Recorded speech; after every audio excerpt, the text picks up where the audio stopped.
Hi there, this is Josh from Literary Gladiators, and today I'm here to talk about a play. The play that I'm going to be talking about appeared in the Best American Short Plays 2015 to 2016. And the particular play is the very first one, Turtles and Bulldogs by Scott C. Sickles. And Scott C. Sickles is a writer for General Hospital. He is Korean American, part of the LGBTQ plus community, and he's also neurodivergent, which really makes him a diverse figure in the world of theater. And I really enjoyed reading Turtles and Bulldogs because it was very charming and delightful. Even though it was set in a cemetery. But I think it really spoke wonders about the reunion and connection between two people. This play has to do with two men. One is in their late 40s, the other is in their early 50s. Barney is the older of the two. He's in his early 50s. He's coming to the cemetery to visit the grave of his late wife, Katie.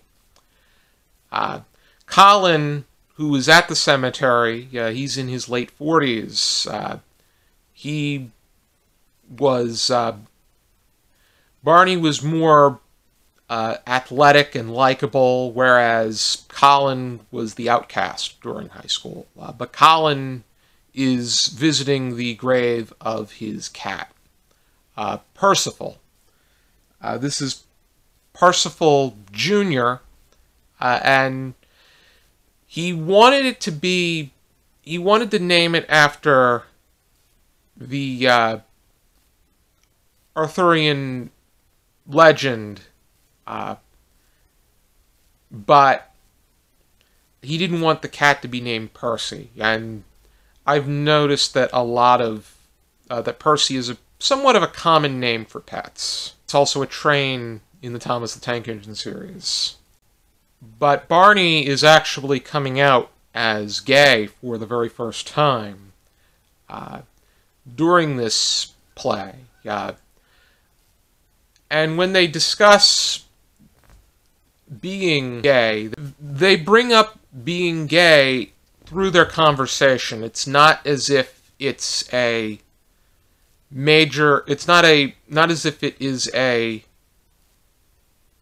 sudden highlight moment, but more so they speak of it in a way that makes it perfectly normal. And I think that it is rightfully normalizing the circumstances, because people have romantic and sexual desires for whom they want, and that's a part of life. It's not something that needs to be contained, nor needs to be dramatized. It's just the way it is. And I think that this piece does a great job depicting things. And I think that the title of Turtles and Bulldogs says a lot as far as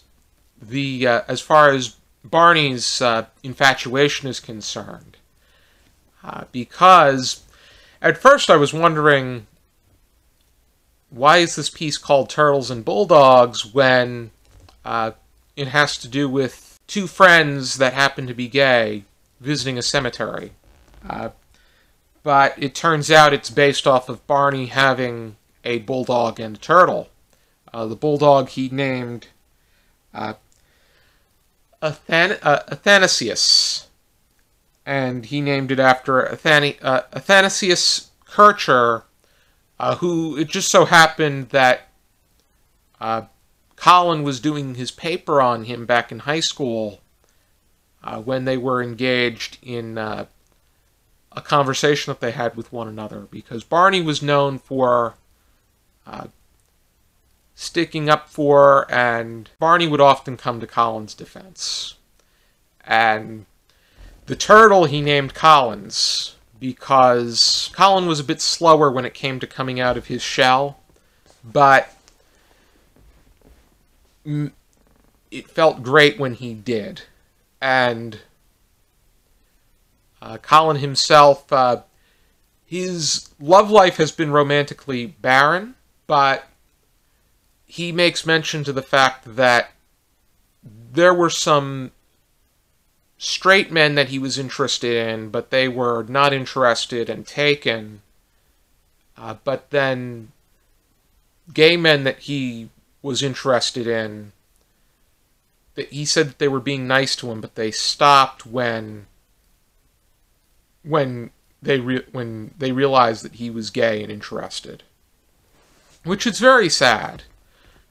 But I think this encounter was something that really meant a lot to both of them. To Colin because perhaps this is an opportunity for him, and Barney because not only is he going to be able to find someone new after becoming a widower, but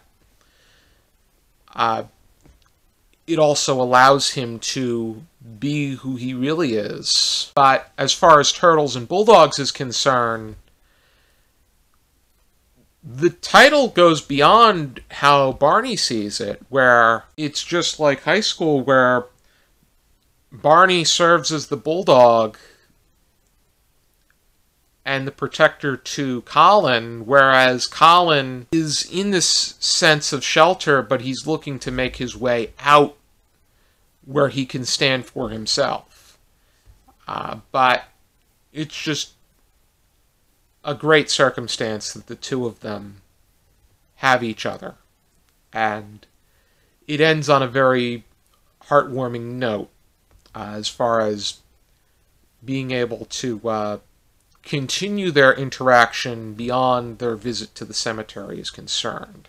I think that the interaction between the two of them, be it what is said and how it is said, is very real. It seems like it's very authentically put together, and their insecurities also seem very real as far as saying that, don't laugh at how silly this name may be, or don't cringe at how cheesy my reasoning is for giving this pet a certain name. But there are things that just really happen that are incorporated, like showing a picture of a pet on your phone, because in this day and age it's so easy to do that now. And I think that this play would be a delight to see performed in theater. I would give this 4 stars because it was just a pleasant thing to read, even though the circumstances may have not been pleasant. It was very heartwarming. It was very much a comfort read as one can see something of this nature. Thank you for tuning into this video. I hope you check out some more videos from our channel, and for now, keep reading.